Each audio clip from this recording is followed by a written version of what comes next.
Jésus, tu es l'alpha et l'oméga, le commencement et la fin. Tu es le bon pasteur, l'auteur et le consommateur de ma foi. Tu es la porte, le chef suprême de l'Église, le conseiller, l'agneau de Dieu qui est assis sur le trône et qui dit au siècle des siècles, Amen. Jésus, tu es Dieu, tu es Jésus-Christ de Nazareth. Tous les honneurs vont à toi, roi de gloire. Qui est ce roi de gloire?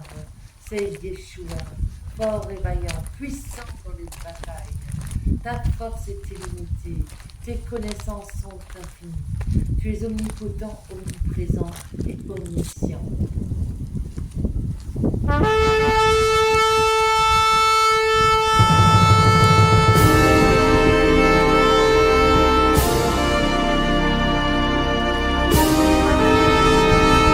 Je prie que ce que je vais dire ce soir, dans le nom de Jésus-Christ, vienne dans vos cœurs. Parce que Jésus, qui est le chemin, la vérité et la vie, veut rentrer dans vos cœurs, à chacun, comme il est rentré dans le mien un jour. Et alors, je vais juste dire que toutes choses ont été créées par la parole de Dieu. Dieu, il a dit que la lumière soit et la lumière fut. Et il a aussi dit, on va créer l'homme à notre image et à notre ressemblance. Et il nous a créés. Et nous aussi, nous avons par nos paroles, tu peux traduire? Nous aussi, nous avons par nos paroles le pouvoir de bénir ou de maudire. Tout ce qu'on dit a une importance. Et moi, dans mon enfance, on m'a dit, tu es une pute, tu es une connasse, excusez-moi des termes. Et on m'a traité ainsi, et c'est ce que je suis devenue, parce que la parole est créatrice. Et j'ai sombré. Mes parents faisaient des orgies, et après ils se tapaient dessus. C'était une enfance très difficile, et j'ai grandi dans cette atmosphère de sexe, où l'amour était bafoué. Je ne savais pas ce que c'était l'amour. Je ne savais pas quoi faire avec l'amour. Je croyais qu'il fallait plaire à tous les hommes, et c'est ce que j'ai fait. Et je me suis prostituée, je me suis droguée. Et c'est un jour, j'étais dans la rue Saint-Denis, en train d'errer le sac auto. Et là, je vois un groupe de gens en train de mimer la vie de Jésus. Et je les ai applaudis. Il y avait plein de gens autour, personne n'a applaudi sauf moi. Et une personne s'est détachée du groupe, parce que c'est une rue pleine de sex shops. La rue Saint-Denis, tu peux traduire? La rue Saint-Denis, c'est une rue pleine de perversion. Et tu n'imagines même pas que là, il y a des gens qui sont en train de parler de Jésus. Et moi, je les vois, je me dis, mais waouh, le courage qu'ils ont, et je les applaudis. Mais je suis la seule à applaudir. Et tout le monde me regarde. Et là, Dieu, il a dit, elle là, je la cherche. Et aujourd'hui, vous là, qui êtes là, chacun, qui êtes peut-être dans la rue, ou qui êtes dans des situations pas possibles, Dieu vous cherche, il vous aime. Et ce jour-là, il y a une personne qui s'est détachée du groupe. Elle m'a demandé quelque chose. Est-ce que tu connais Jésus? Moi, j'étais baptisée, communiée, tout le tatouin. Je me suis rendu compte que je ne connaissais pas Jésus. Et en même temps que me donnait un évangile, je ne savais pas ce que c'était. La police, elle vient en tout plein, ils font une descente. J'ai dit, non, on va se faire embarquer. Eh bien non, ce sont les chrétiens qui se sont fait embarquer. Et dans ma tête, ça fait un demi-tour. J'ai dit, mais eux, ils n'ont rien fait. Nous, on fait n'importe quoi et eux, ils sont embarqués. Et le lendemain, j'étais dans le métro, je rentrais de nouveau en Alsace. Nos parents nous avaient envoyé un mandat parce qu'on était fauchés comme les blés. Et je prends cet évangile et je l'ouvre et je lis, lève-toi, prends ton lit et marche. Et là, je me suis dit, ce fiche de ma poire, j'avais un autre langage à ce moment-là, je ne me dis même pas comment j'ai dit, mais c'est quoi ça? Lève-toi, prends ton lit et marche, on doit dans les classes d'escalier, on se réveiller à coups de balai. On ne sait pas où aller, lève-toi, prends ton lit et marche. La parole de Dieu était en train de me transpercer le cœur. Une fois qu'on est rentré à la maison, je me tapais la tête dans le mur le matin tellement j'étais en manque, tellement j'avais besoin de drogue, et tellement j'étais mal dans ma peau. Et alors, ma mère me raconte que pendant que j'étais partie, mon père a failli mourir, ils sont venus prier une fois pour lui, une deuxième fois, et là, mon père, il était dégoulinant de sueur, les murs de la maison tremblaient, mon frère m'a raconté. Il est monté pour aller voir qu'est-ce qui se passe dans cette chambre, il a vu mon père, après il s'est levé. J'ai dit, ok, moi je vais essayer cette prière. Qu'est-ce qu'ils font eux? Mon père a été guéri, alors moi je peux aussi guérir. Et là, il m'emmène dans une église. Pour moi, une église, ça avait un clocher, je ne connaissais rien d'autre. Et on m'emmène dans une salle comme celle-là. Et au moment où je rentre, cette parole, elle est dite par le pasteur. Au nom de Jésus-Christ, prends ton lit, lève-toi et marche. Cette parole, elle est revenue. Je me suis dit, mais la Bible, c'est un gros livre. Comment c'est possible en si peu de temps, peut-être 3 jours d'intervalle, que lève-toi? J'ai dit, c'est fou quand même. Et alors, ce soir-là, qui va paraître être un supplice, j'étais pas bien. Il fallait encore aller devant parce qu'il est écrit, ils imposeront les mains aux malades et les malades seront guéris. Alors on m'a presque traîné, hein, je vous dis pas, j'avais peur, j'étais mal dans ma peau. Et une fois que j'étais devant, j'ai dit, ok, je vais écouter eux, qu'est-ce qu'ils disent dans leur prière. Ils ont posé leurs mains sur ma tête, je n'ai rien compris, j'étais comme une radio brouillée. Amen, j'ai tourné le talon, je suis sortie en fulminant, puis jamais je vais le dire là-dedans, ces gens sont fous. Le lendemain matin, alors que je voulais charger ma mère, lui dire, mais t'es folle, le matin j'étais horrible, je vais frapper ma mère. En fait, j'étais dans un mal générationnel. Mon père frappait ma mère et moi, je frappais aussi. Il faut savoir que tout ce qu'on vit aujourd'hui, ça vient de ce qui s'est passé avant dans la vie de nos parents. Et il n'y a que le sang de Jésus et la vie de Jésus en nous qui peut le briser. Parce que Jésus, il a versé son sang, il est mort à la croix pour nous libérer, pour nous sauver. Et c'est quand on reçoit Jésus qu'on est vraiment libre. Et donc, je vais pour charger ma mère, et puis elle s'est tournée à moi, elle me dit, alors, comment c'était? Et je me trouve en train de lui répondre, je crois que c'était bien. Je dis, qu'est-ce que je raconte? Et je vais frapper sa côté, je vais me voir, je vais me pincer, et je vois que je suis libre, libre de la drogue. Et je suis entièrement délivrée de la drogue. Alors là, je peux vous dire que tout ce que les médecins n'ont pas pu faire, Jésus est capable de le faire aussi pour vous. Et alors, je me suis mariée, j'ai mis ma vie en règle, je me suis fait baptiser par les eaux du baptême, j'ai demandé pardon au Seigneur pour tous mes péchés, et j'ai commencé une nouvelle vie. Et tellement j'étais épanouie, je crois que je touchais les étoiles, mais j'étais pas prête à ce qui venait. Et le jour, alors je me suis mariée avec l'homme que Dieu avait décidé pour moi, mais on n'était pas affermis dans la foi. Et le jour de mon accouchement, j'ai eu une merveilleuse petite fille qui avait, merci beaucoup, qui avait tout ce qu'il fallait. Les gens ils disaient, mais qu'est-ce qu'ils vont mettre au monde, c'est de là, c'est du botox, ils vont... Mais non, ma fille, elle avait tout ce qu'il fallait. Elle était dans une joie tout le temps. On voyait vraiment que maman, c'était un enfant de Dieu. Et c'est le jour de mon accouchement.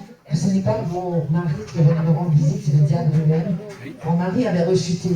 Et le diable me dit, tu vois, si aujourd'hui, il ne tient pas le coup, alors qu'il est père, eh bien jamais il me tiendra. Et moi, c'est comme si tout mon passé, tout ce que j'avais souffert pendant l'enfance, me ressurgissait à la figure, la terre s'est dérobée sous mes pieds, et la peur est revenue, elle est rentrée en moi. Et c'est cette peur-là qu'il ne faut jamais, jamais, jamais laisser entrer. En fait, l'arme du diable, ce n'est pas les hommes, ce n'est pas ces choses-là, c'est même pas la drogue, c'est la peur. Vous voyez? Et c'est contre la peur qu'il faut lutter.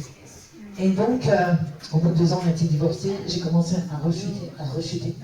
Parce que dans cette parole où Jésus dit, où Jésus dit, prends ton lit, lève-toi et marche, après il dit aussi au paralytique qui a été guéri, va et ne pêche plus de peur qu'il ne t'arrive des choses qui sont pires. Et le pire n'est arrivé.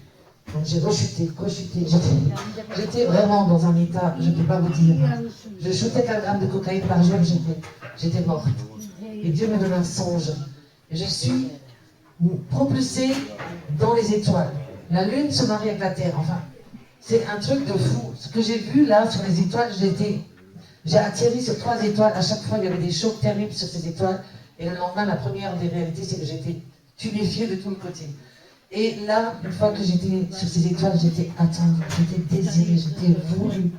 Et Dieu m'a montré que c'était par rapport à mon enfance, quand j'ai entendu un jour mes parents se disputer et dire « De toute façon, cet enfant, on ne l'a pas désiré. » Et là, Dieu me restaurait. Il me dit « Toi, je t'ai désiré. » Et après, je redescends sur la terre, et là, traduire. Et là, j'atterris dans un pré, il y a un arbre, une cabane, je suis dessus, je monte dans la cabane, il y a une fenêtre, je m'assois à une table, et je regarde au loin, et le sang s'arrête. Le lendemain matin, je dis bien le matin, je suis debout, je suis réveillée, je suis habillée. Normalement, personne n'est jamais venu dans cet appartement. J'étais seule, je me prostituais pour consommer 4 grammes de cocaïne par jour. J'étais terminée. Et là, je suis debout, je suis réveillée, je suis habillée. Quelqu'un vient toquer. Ce son, j'ai venu d'avoir de m'avoir réveillée de la mort. Je me demande si je n'étais pas morte.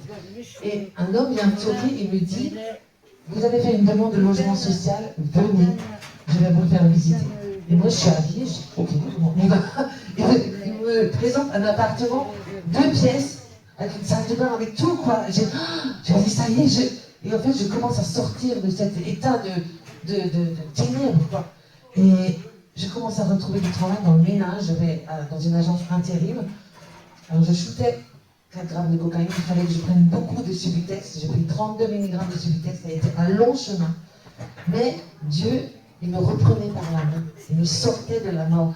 Et là, un 24 décembre, je suis à l'agence intérim. Écoutez bien la date, parce que Dieu, il met toujours le point sur des dates. Un 24 décembre, je vais chercher ma fiche de salaire. Et là, la secrétaire, elle en appelle, et quand elle raccroche, elle dit, waouh, vous vous rendez compte, on a besoin de 12 personnes pour le 5 janvier pour aller travailler dans les écoles, dans le nettoyage. Et moi, je me lève et je dis, moi, je fais partie des 12.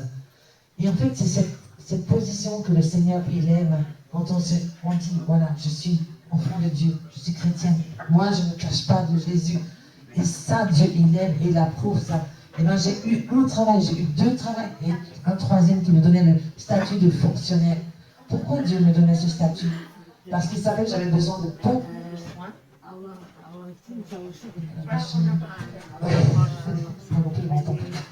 Il savait que j'avais besoin de faire beaucoup de sevrage. Je vous dis 32 mg, c'est énorme. Les médecins, ils disaient, mais on ne sait même pas comment elle fait pour tenir encore debout. Moi non plus, aujourd'hui, je ne sais pas comment j'ai fait. Et là, je vois que la gloire de Dieu était déjà sur moi. Même quand je me prostituais, j'étais en danger H24. J'aurais pu me faire tuer plus d'une fois. Mais le Seigneur nous protège. Peut-être vous ne voyez pas aujourd'hui, mais Dieu est avec vous. Il est autour de vous, il envoie la délégation d'anges pour vous garder. Peu importe la situation, vous êtes dans la rue encore, mais faites-lui confiance. Demandez à Jésus de vous montrer le chemin. Et j'ai perdu le fil. Voilà, c'est dommage. Donc, je me fais soigner.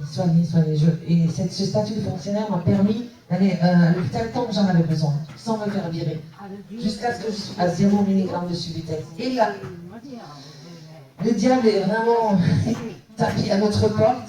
Je rencontre un homme, il est beau, intelligent, il a une maison, il a une situation, et je déménage chez lui. Pour moi, être avec un homme, un seul, c'était déjà énorme, vu d'où je venais. Et le premier jour, je suis dans sa cuisine et Dieu me parle. Il me dit, Christine, je vois comme des barreaux spirituels à sa fenêtre. Il me dit, il n'y a pas de différence entre ta vie de prostituée d'avant et ta vie avec cet homme ordinaire du mariage. Oh, je peux vous dire que je n'étais pas fière dans sa cuisine, avec le gars en face de moi, j'ai crié au fond de moi, j'ai dit, mais Seigneur, qu'est-ce que je vais faire maintenant? J'étais encore en prison. J'étais dans une belle prison, mais en prison. Ça a mis 5 ans jusqu'à ce que j'ai été délivrée de cette prison. Et en fait, le gars, il me laissait aller à l'église. Il me dit, toi, si tu as besoin d'aller à l'église, vas-y, moi, je n'ai pas besoin de ça. Et gloire à Dieu, il m'a laissé aller. Et là, il y a une sœur, à la fin d'un culte, qui me donne un livret d'adoration. Je ne l'ai pas ici, d'habitude, je l'emmène, mais qui n'est pas là. Et en fait, ce livret d'adoration, je l'ai mis en pratique. Adorer Jésus, ça fait tomber les barreaux, ça fait tomber les chaînes. J'étais bourrée de péché, mais j'ai commencé à adorer Jésus. Alors, Dieu, il regarde à notre cœur. Il regarde là-dedans. Il ne regarde pas autour. Et j'ai mis ça en pratique. Le Seigneur a commencé à m'ouvrir un nouveau chemin. Où il m'a libérée. Et jusqu'au jour, j'ai fait une thérapie de groupe, où j'ai demandé pardon. J'ai demandé, le pardon, en fait, ça libère. N'hésitez pas à demander pardon aux gens à qui vous avez fait du mal. Le pardon, en fait, ça vous réaligne avec la volonté de Dieu. J'ai demandé pardon même à mon père, à ma mère, qui m'avait fait du mal, à mes frères.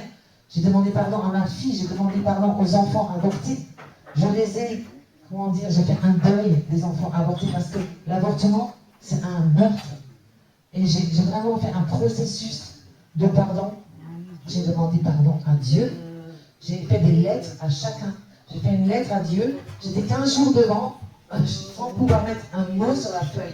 Tellement j'étais loin de Dieu. Alors que c'était la lettre que j'attendais le plus. Et je me suis demandé pardon à moi-même. Après, j'ai pris une image avec une femme dessus, une belle femme, je l'ai annoté de tous les caractères que j'aurais aimé avoir, j'aurais dû avoir. Je l'ai pris, je l'ai chiffonné et je l'ai planté dans le fumier et j'ai dit, toi, elle est morte. Maintenant, c'est moi qui vis. Et je suis repartie avec la personne que j'étais. Et Dieu a commencé à me restaurer, à me restaurer, à me restaurer. Et alors que j'allais encore à l'église, où j'étais libre de tout, peut-être je fumais encore un peu, mais je savais que je devais être libérée de tout ça. Parce que tu n'as pas besoin de ça pour le faire avec Jésus. Et alors qu'il y a un appel à l'église. Vous savez, donner sa vie au Seigneur, c'est sérieux. Et là, je sentais que c'était le moment. Et je m'avance. Je dis, ok Jésus, je vais te suivre, toi et toi seul. J'étais prête. J'étais prête pour lui donner ma vie. Et c'était de ça il y a 8 ans à peu près. Et là, j'étais encore chez le gars. Hein. Il pose ses mains sur mes genoux et je lui dis, écoute, si tu veux quelque chose de moi, il va falloir qu'on se marie. Ça faisait 5 ans que je n'avais pas signé avec le mariage, avec 4 mariages, les lunes de miel, je ne sais pas si vous avez vu cette émission. Tous les soirs, je disais, oh chérie, regarde la robe, elle est belle. Oui, oui, vas-y, cause toujours, tu m'intéresses. Et jamais, et là, vous savez ce qu'il a dit? Alors tu dégages. Bon, ça fait un peu un coup à l'ego, mais tout à coup, je me suis sentie en paix. Je ne savais pas où j'allais aller, je ne savais pas comment j'allais faire, je n'avais plus rien, je n'avais plus de meubles, je n'avais plus de situation, je n'avais plus de travail. Et j'étais très malade, j'avais le Parkinson, j'avais une hépatite C, j'avais l'apnée du sommeil sévère, j'étais bourrée, je tremblais d'avec les pieds.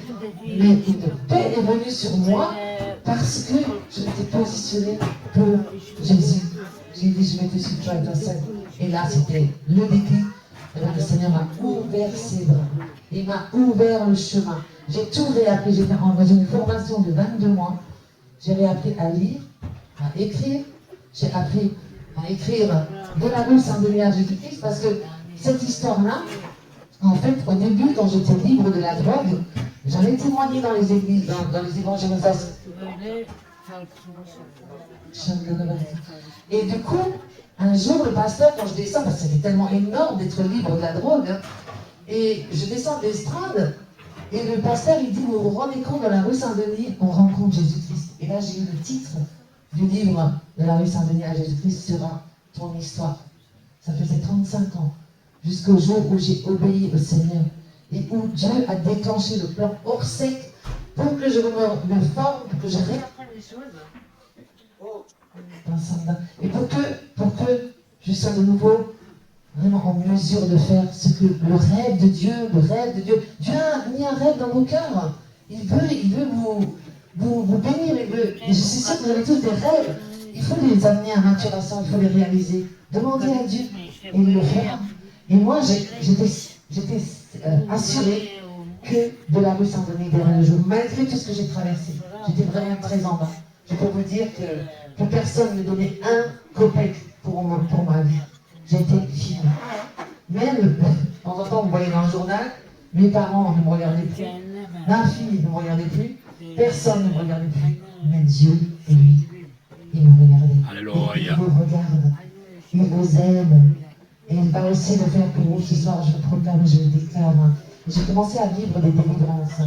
Quand j'ai vraiment quitté le péché, eh bien, je peux vous dire que non seulement j'ai vu mes démons partir, quand j'ai eu cet appartement, j'ai trouvé un logement, le Seigneur m'a ouvert ses bras, eh bien, la première nuit, je les ai entendus hurler au loin, je les ai entendus partir, parce que les esprits, en fait, tant qu'on est enchaîné, tant qu'on est dans le péché, ils sont en nous, on ne s'en rend pas compte. Et du coup, là, je les ai vus. Entendus partir, j'ai vu où ils sont rentrés. Bon, je ne vais peut-être pas parler de certaines choses, mais j'ai aussi vu comment ils sont sortis. Et souvent, moi, c'était à 4 h du matin, j'ai dû aller aux toilettes. Et j'ai tout tiré la chasse d'eau, j'ai dit ciao. Je sentais que j'étais libre. Parce que ça sort, ça rentre quelque part. Et ça sort par quelque part. Ok? Et le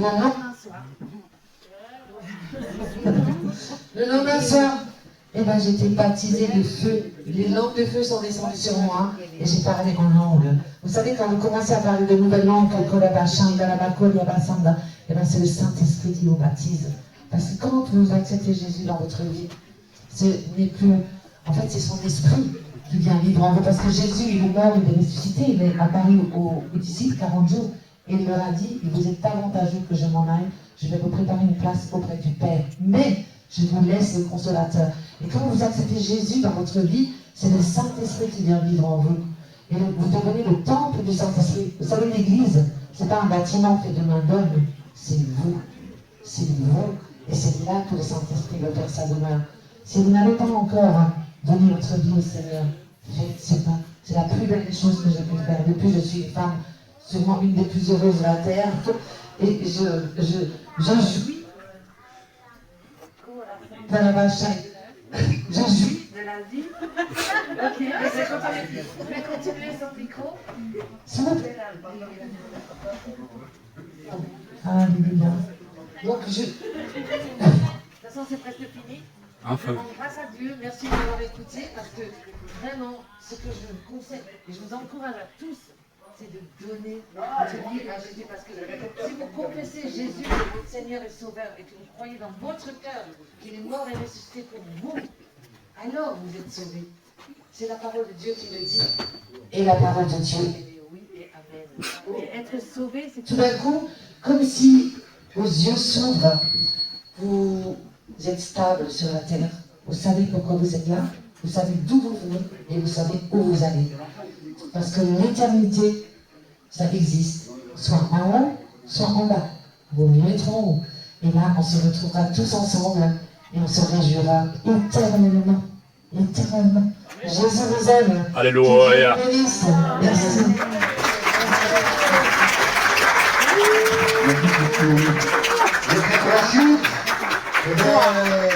Qui n'est pas de salut, vous pouvez continuer. Merci. Les montagnes s'effondrent de la cire devant toi, et les collines se courbent devant ta splendeur. Chantons un cantique nouveau d'adoration, car tu es seul digne de retirer le sceau et d'ouvrir le livre. Parce que Jésus-Christ de Nazareth a été sacrifié, et par son sang, il a racheté des hommes, des femmes, de toute langue, de toute tribu, de tout peuple et de toute nation, et les a fait rois et sacrificateurs. Et nous régnerons sur la terre avec Jésus-Christ de Nazareth. Tu as la clé du séjour des morts et de l'enfer parce que tu es le vainqueur. Tu as la clé de la victoire dans tes mains. La porte que tu ouvres, personne ne peut la fermer. La porte que tu fermes, personne ne peut l'ouvrir. À toi toute l'honneur, toute la puissance, tout le règne pour les siècles des siècles. Amen.